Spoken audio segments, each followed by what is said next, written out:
नमस्कार दोस्तों। छोटी चर्चा ज्योतिष के ऊपर। फेसबुक के माध्यम से आपसे एक बात साझा करी थी कि अब अगली एक चर्चा विवाह जैसे मार्मिक विषय के ऊपर, या ये कहें दो व्यक्तियों के, अर्थात एक पुरुष और एक महिला के मिलन, दो परिवारों का मिलन के ऊपर, विषय के ऊपर एक वीडियो बनाएंगे। इतना गूढ़, इतना मार्मिक विषय क्यों है ये? उसका कारण क्या है? व्यक्ति का पूरा परिवार किस प्रकार से एक कन्या के लिए, एक बालिका के लिए, क्षमा कीजिए, कन्या के लिए एक उसके लिए जीवन साथी का चयन करना चाहते हैं और उसके जीवन साथी के लिए विभिन्न प्रकार के प्रयास करते हैं, और जिस घड़ी उनको उनके अनुसार ऐसा व्यक्तित्व, ऐसा जीवन साथी के रूप में आने वाला व्यक्ति उनको मिल जाता है, तो फिर उसके बाद वो उसके ऊपर अपनी अगली कार्यवाही शुरू कर देते हैं। तो पहली बात, एक कन्या के लिए या एक वर के लिए, या एक पुरुष के लिए और एक कन्या के लिए किस प्रकार से ये देखें कि ये योग्य या अनुकूल ज्योतिष की गणनाओं के अनुसार है, या हमें अभी और थोड़ा प्रयास करना चाहिए। कई बार जीवन के ऐसे मार्मिक क्षण भी आते हैं जब व्यक्ति ये कह उठता है कि शायद थोड़ा और देखते तो कोई दोनों के सामंजस्य में इनके विचार मिल नहीं पा रहे हैं, तो कोई और इसके लिए शायद बेहतर विकल्प व्यक्ति हो सकता था, कन्या या वो हो सकता था एक प्रपोजल। ज्योतिष शास्त्र के अंदर इसको पूर्णतः इंगित किया हुआ है कि कैसे हम ये देखें कि ये विवरण, जन्मांक, कुंडली जो व्यक्ति के द्वारा प्रदान किया गया है, वो क्या हमारे बालक या हमारी कन्या के योग्य है।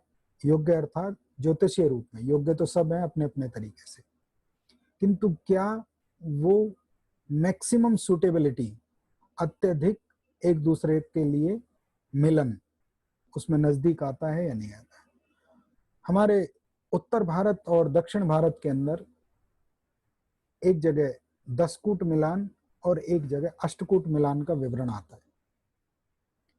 सामान्य लोग बहुत आजकल G4 गूगल और G4 गॉड लगभग एक जैसा ही बना हुआ है, ये मेरे आचार्य कहा करते थे। जरा सा भी उसके ऊपर टाइप किया और बहुत सारी चीजें मिल गई, लेकिन असल में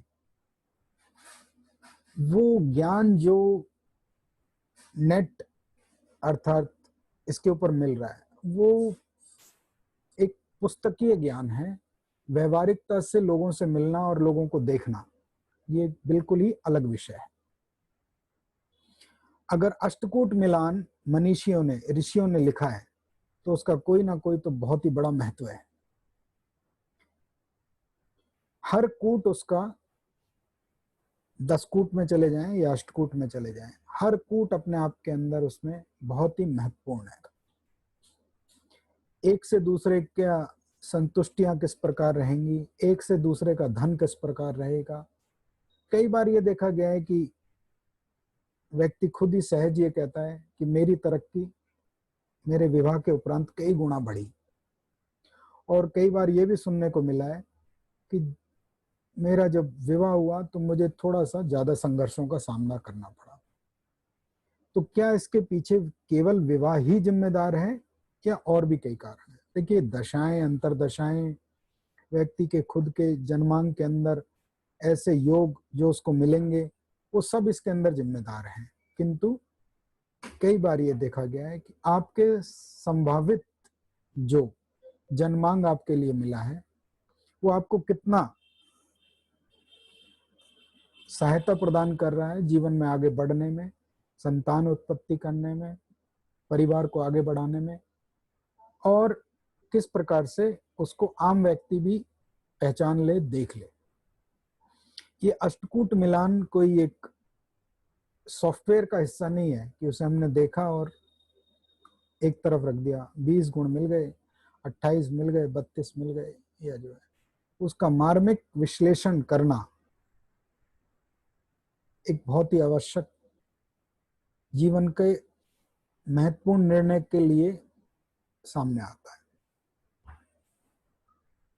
विवाह से संबंधित, मुहूर्त से संबंधित कोई भी टीका पढ़ लीजिए, उसके अंदर अष्टकूट मिलान के लिए बहुत ही विशेष प्रकार से कहा गया कि अष्टकूट मिलान क्यों अत्यधिक आवश्यक है, चाहे उसके अंदर मांगलिक योग देखा जाए या उसके अंदर 8 प्रकार के कूट देखे जाए।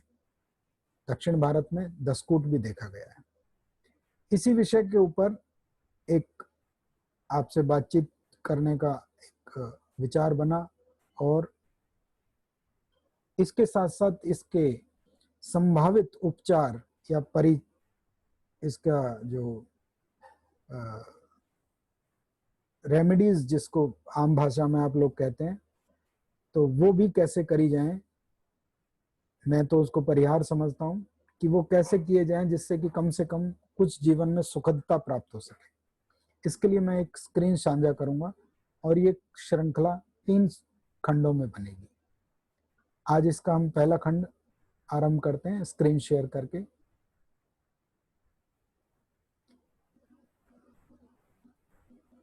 जैसा कि हमारे यहाँ हमने केवल एक उदाहरण के रूप में, एग्जाम्पल के रूप में 2 चार्ट लिए, एक लगभग आज की तिथि का डाल दिया और एक लगभग पिछले कुछ दिन पहले की तिथि का डाल दिया। अष्टकूट मिलान के अंदर वर्ण, वैश्य, वश्य, तारा, योनि और ग्रह मिलान और गण और भकूट नाड़ी दोष या नाड़ी, इनके संबंध अष्टकूट मिलान बोला। अष्ट मतलब 8 और कूट मतलब एक दूसरे से उनका किस प्रकार से सामंजस्य बनता है। इसके अंदर हर एक कूट जिंदगी के, जीवन के महत्वपूर्ण खंडों को खोलता है। सबसे पहला अगर हम देखें तो वर्ण से ही अगर हम आरंभ करें, इसका एक विश्लेषणात्मक जो खंड है वो बनाएंगे जरूर, लेकिन आज हम इसमें 2 कूटों को लेके कोशिश करते हैं। अगर हम वर्ण से ही शुरू करें तो एक वर्ण, ये ज्योतिषीय वर्ण के बारे में कह रहा हूं, या कोई भी व्यक्ति इसको अन्यथा ना ले, एक वर्ण शूद्र आ रहा है और एक वर्ण क्षत्रिय आ रहा है। शूद्र का अर्थात सेवा भाव करने वाला, लगातार लोगों को सेवाएं प्रदान करने वाला। क्षत्रिय का अर्थात राज करने वाला, शासन करने वाला। ज्योतिष शास्त्र के अंदर कहा गया है कि अगर कन्या थोड़े से सौम्य वर्ण की हो तो वो बेहतर है, और जो बालक का अर्थात पुरुष का वर्ण है वो थोड़ा तेज वर्ण हो तो वो बेहतर है। क्यों?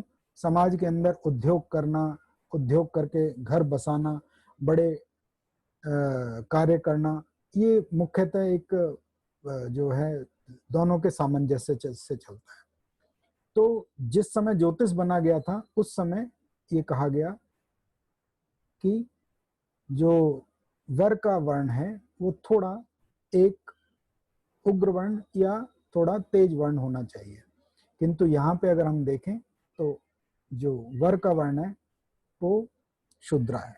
शूद्र का अर्थात मैंने बताया था सेवा करने वाला, और कन्या क्षत्रिय वर्ण की है तो कन्या कुदरती रक्षा करने वाली और आगे चल के अपना आधिपत्य बढ़ाने वाली है। इसके अंदर अंक अत्यधिक मिलते हैं 1, लेकिन क्योंकि यहाँ वर का वर्ण नीचे है तो अंक मिले केवल और केवल 0। अर्थात अगर इस प्रकार का कूट देखा जाएगा तो कुदरती जो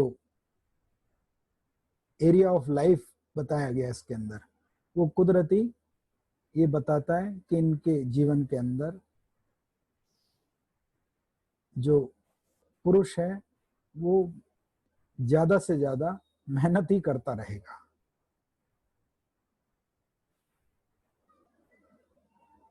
दूसरा वर्ण के ऊपर, दूसरे कूट के ऊपर बात करते हैं। इसकी संक्षिप्त चर्चा ही अभी हम कर रहे हैं, इसकी विश्लेषणात्मक चर्चा हम अगले खंड में करेंगे।